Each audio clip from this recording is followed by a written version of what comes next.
que Deus se preocupa com o sexo? Em 2016, quando eu estava ainda estudando letras na USP, um colega de turma me fez um questionamento bem interessante.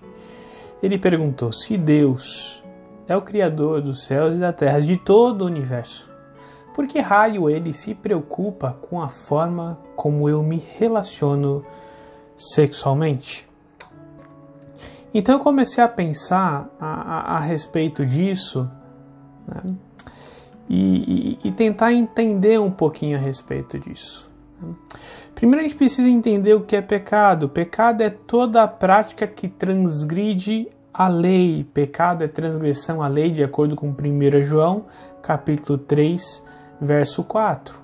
Então Deus inicialmente se preocupa com qualquer pecado, e esse pecado deve ser punível, porque ele definiu uma ordem, ele definiu um princípio. E quando nós pensamos na relação sexual de um homem e uma mulher, isso vai além dos aspectos físicos. É uma relação que reflete a imagem do próprio Deus.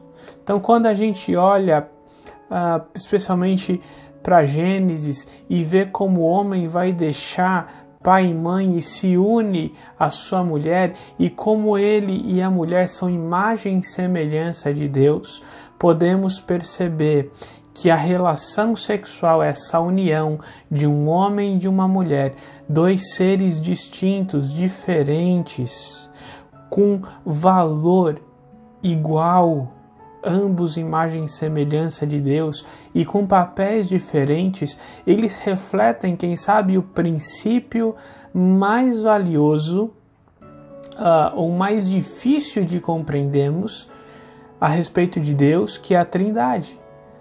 3 pessoas distintas em igual valor se tornam um. O casal, 2 pessoas distintas, diferentes, de igual valor, papéis diferentes, também se tornam um. Então o padrão bíblico da sexualidade, ele reflete essa diversidade com alguns limites. E quando a gente olha essa relação na Escritura, que é planejada para refletir a pessoa do próprio Deus, a gente vê que é necessário que seja da mesma espécie, monogâmico e heterossexual. Então a gente pode ver como Deus determinou alguns limites. Existe o limite de espécie, o limite de número, o limite de gênero, e dentro do casamento, quando qualquer um desses limites ele pode ser extrapolado, o outro também ele pode. E aí que a gente vê não só homossexualidade, como também bestialidade, zoofilia, pedofilia.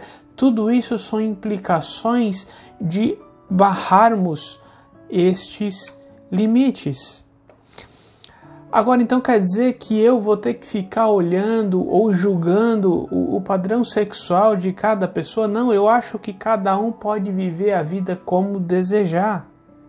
Se quer viver pela homossexualidade, zoofilia, desde que não seja um crime ou não prejudique a outro, eu acho que a gente tem que lidar com isso da melhor forma possível, com muita tranquilidade, amar essas pessoas e respeitar. Agora, se você é um cristão, se você crê em Jesus Cristo como único Senhor e Salvador, se você entende que a Bíblia é a palavra de Deus, então esses limites, eles precisam ser respeitados, porque a sua vida sexual, ela reflete a pessoa do próprio Deus.